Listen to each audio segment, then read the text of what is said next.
Yo, what's up guys? Magandang araw sa inyo. May panibago tayong problema, ano?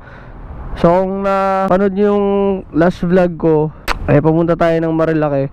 So, pag uwi ko, minalas kasi bengkong yung gulong natin, guys. Ito, pakita ko sa inyo.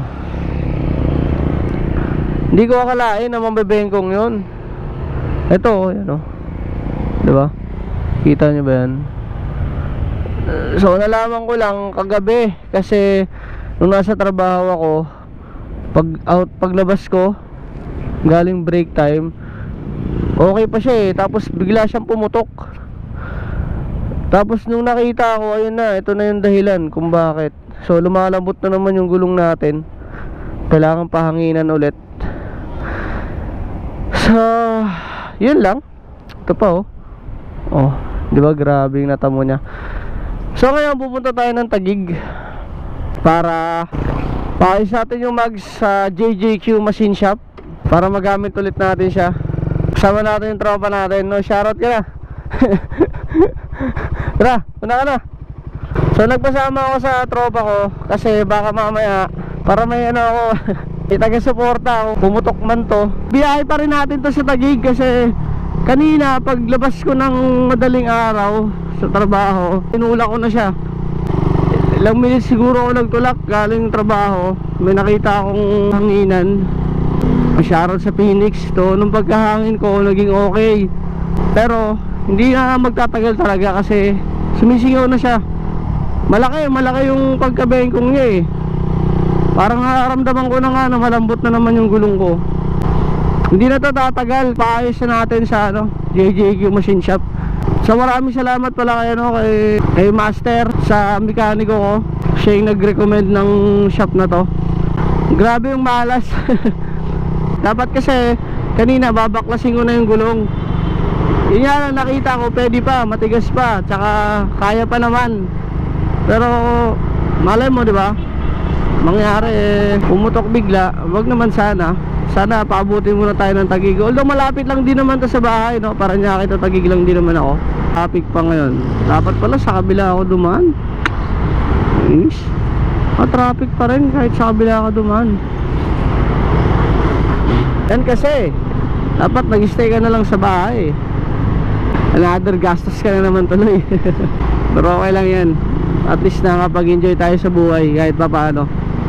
May pagkamalas lang din naman. Siyempre mali natin yun kasi hindi natin nailagan. Tsaka talagang saklap ng pagkakabengkong medyo may kalakihan Alam ko kasi guys, pinabawasan ko ng hangin.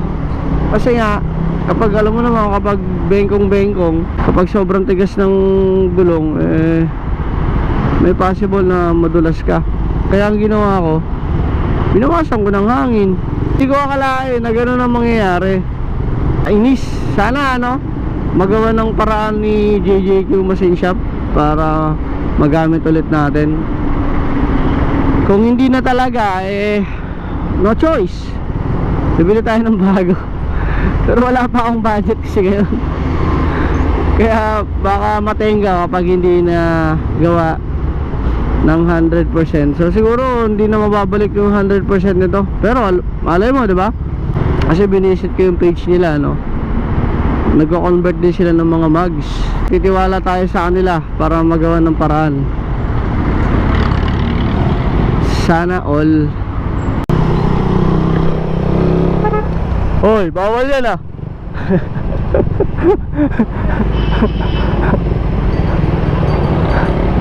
Bawal yung nakasol ka. Saan pumunta?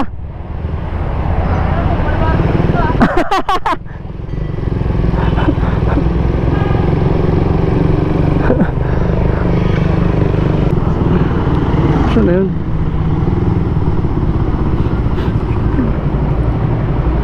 Wala yung kasama ko, anak anong heting.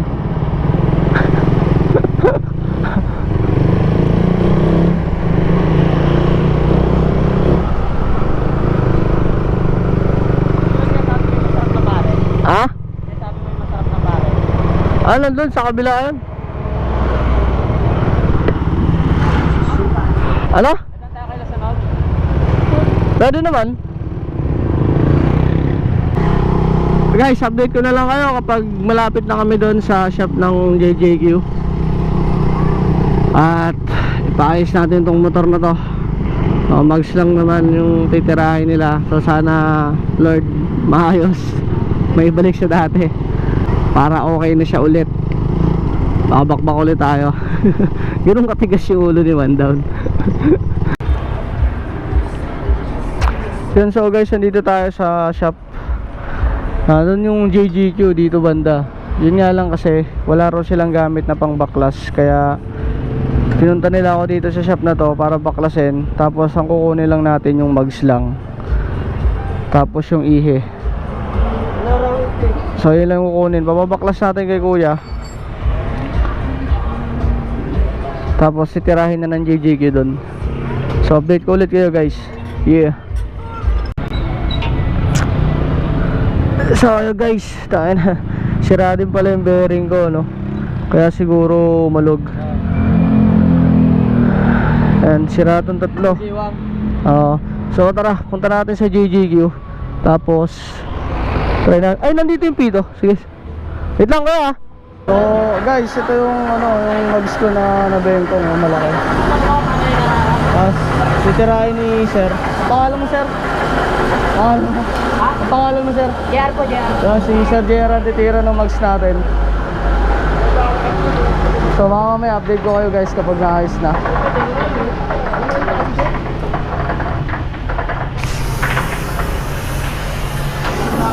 Pero nga pala guys, ang sabi nila, kapag pinaayos siya daw, mabakbak yung pintura. So yun yung pinaka magiging worst ko na lang, na mawawala yung pintura natin. Pero okay lang yan, basta magawa lang talaga. Ito yung process ng pagpapagawa niya, sinusunog niya. Kasi ito yung kalakihan ng bengkong eh.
So pinupupok na ni sir para ma-align niya kagad. So saglit lang din naman to guys. So makita mo yung bengkong, wala na, kukunti na lang. So mamaya i-align na lang to ng kakaunti. Tama nga yung sabi nila, no, babakbak yung pintura kasi pupupukin pala. So wala akong alam dito eh, no, kasi siyempre first time natin magkaroon ng ng problema sa mags natin na bengkong, di ba?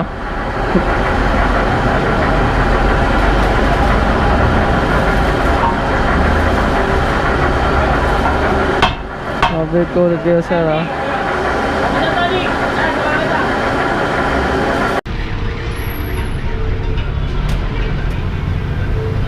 So check natin guys yung gulong. May tama pala to. May pako na naka-usli. Ito. Pako ba yan naman din? So tinamaan din ng ano pa ako, kaya tatanggal natin sa kanila. Di ba pwedeng tanggalin yung ano kaya? Yung may nakausli?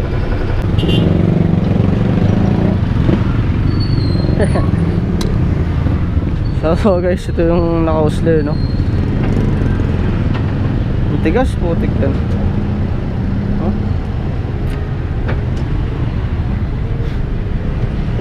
So ang papalitan, tire sealant. Lagyan ulit natin ng tire sealant. Tapos yung bearing nya papalitan din. So yun lang guys. Tapos ayos na ulit yung motor natin. Pwede na ulit. Ang dumi, oh, tignan mo. Halos hindi ko malinisan kasi